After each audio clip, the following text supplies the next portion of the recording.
What's up? I'm not cutting that. I'm going to leave it in there. What's up, everybody? It's Terry from Alternative Influence Coaching, and I'm back with my good pal Ian White, and we are at Safe House Tattoo. Before we talk to Ian, I need you to like and subscribe, and please share this video if you found it helpful with your friends, man. Today we are continuing our series, 10 Things That Require Zero Talent at All, and Ian has picked two subjects. One, it's already down below, so scroll down and you can find it. Two is strong work ethic. I love this one. This has to be my favorite one, so I'm glad I get to talk to one of my closest friends about work ethic, and I've recognized it in him. So, how did you get this instilled in you? What's the secret? Man, yeah, there's a secret. I'm still working on it. That's Sure. the secret. I think kind of going back even to that teachability is like I'm in a constant state of trying to figure out how to improve on my work ethic, and sometimes back it off. You know, I'm a father and a husband, so I have to find a time to turn it off when I don't want to all the time. So that's another part of it. But man, I mean, I've found that it's like hard work can overcome talent, and that's what I've been kind of needing to do. And not that I don't feel like I'm talented in what I do with art and you know, I would say businesses. I've got one, but I'm looking to have multiple. That so you all know, quick break is our favorite thing to talk about. But yeah, anytime I'm tattooed, we should do this. We should do this, yeah. Yeah, it's a thing. Where it got instilled in me, honestly, was when I got in a scooter accident and I broke my wrist. I remember this. That's where shifting gears, it was like I couldn't tattoo. I'd always wanted to pick up oil painting, but was intimidated by it. I didn't want to take time away from hanging out with my wife, so that's where getting up early started to come into play. So getting up at 6 a.m. every day when I used to get up at like 8, studying webinars and online instruction for painting, and then eventually taking to starting painting. And then that morning routine part of it became really the initial, like, oh, I'm working hard and I'm seeing the benefits of it. Yeah. And then even, I think there was like it was Eddie Vedder in a video, and he was quoting somebody else, but I heard it from him first. It was like, you want to be a painter, well, paint 100 paintings, and then we'll see if you're a painter, and that's just what I did. It was like, I'm just going to paint and paint and paint. When I don't know what to paint, I'll just find something nearby and paint it. Because I was, the repetition, creating the habits, creating new grooves, to where now if I don't get up early, I feel all out of balance. If I get woken up and I'm not able to step right into doing some work. But I'm also trying to find places in my life, like exercise, where I'm trying to find those things. Yeah. And like for me, having the hard work of painting, it's pretty easy. I can sit back, I can watch a movie while I paint, I can drink my cup of coffee. Where with exercise, it's a little different. It's like but I always feel better after I do the exercise. So I'm like, look for that part, and it pays off. Who was it? There's like some CrossFit Games guy. His whole thing is like hard work pays off, but I mean, that's really been the whole of it all. Like even just seeing through my studio, we're now in the third spot that we've existed. We initially had our businesses started right basically across the street from each other. And just leaning into like what's possible, and then putting in the hard work to actually see it through. Yeah.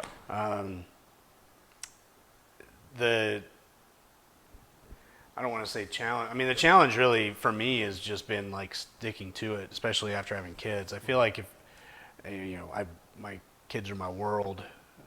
Before kids, it was for obvious reasons a lot easier. Right. Things were simpler. I had one person to not necessarily worry about, but one person to keep in mind as I tried to add all these things in my day and work hard in my day. Yeah. And now I have three, two of which can't really pipe up and be like, "Why aren't you hanging out, Dad? You know, why are you painting a skull again? You know." And it's like, trying to find a balance in that. I find it interesting because when I reflect, hearing you say that, I reflect on my work ethic and when that is, it's a habit basically. You're practicing it and it turns into routine and habit. But I think it almost always comes through fire. Like there's always some type of pain. It's pain. It could be failure or it could be trauma. And for me, I remember it being a painful realization. I remember I wanted to be a musician so bad as a teenager into my very early 20s. And I would work, I worked as an electrician for a while, and then I worked as a landscaper for a long time. And I remember being a landscaper, married for 2 years, had a kid on the way, my first son, and something just clicked. Like, that is a hobby, and you'll be lucky if you achieve it. Press in, and I was like, all right. So I minimized my life and pressed into my work at that time, and I remember I mourned that for a minute, and it was devastating. For a minute, I allowed myself to do that, but then it clicked for me, and I helped that business, go from here to all the way over here, and my old boss still talks about it. The last boss I ever had.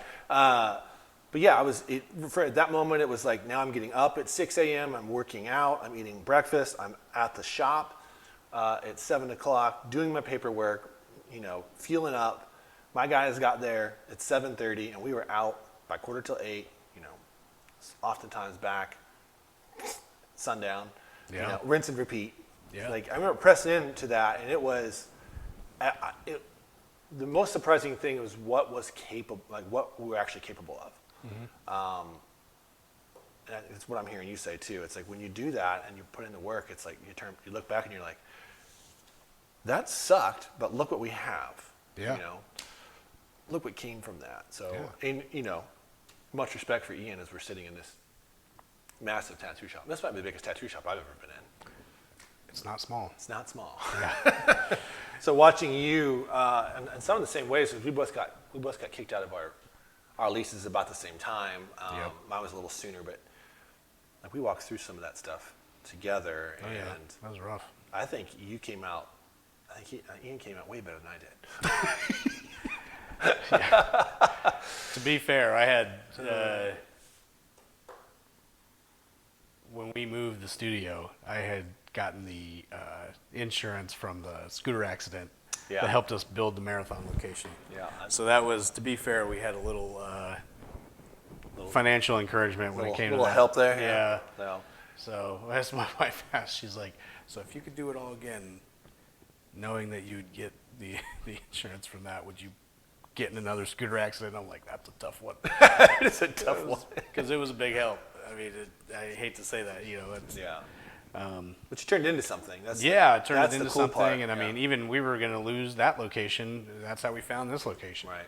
And now I own this location. Right. And that's awesome. Yeah. So it's a weird dynamic of things. Is like the biggest. I mean, kind of going back, I think what you're talking about is some of the biggest gains have came from the moments of what felt like was about to be the biggest loss. Mm-hmm. And that's been trippy. I mean, even with my painting, a lot of what reignited all my painting was the time I had because we were in quarantine. Yeah. And so I painted all the time. I had this window of time. My wife and I kind of split the day so we could take care of the kids. And it was I can get a run in, I can do this much painting, and I got to stop at this time. So let's make the most of it. And it was that series of paintings that I believe is what Cumberland Atelier kind of caught wind of me and asked me to be a part of their instruction team. Perfect. Yeah. So it's quarantine was a shit show. Hopefully I can say that on here. Right, yeah. But, that was a silver lining that came from it. Sure. It was I painted my ass off. Mm-hmm. I mean, I did it like it was my job. Thankfully, I enjoy that job. That's something that I could that needs to be elaborated on a little bit, because when we're talking about practice, it sounds like, high school basketball practice. You're out there for 2 hours, but what Ian just said is something that a principle that I held really deep was do it like a job, and then it'll become one.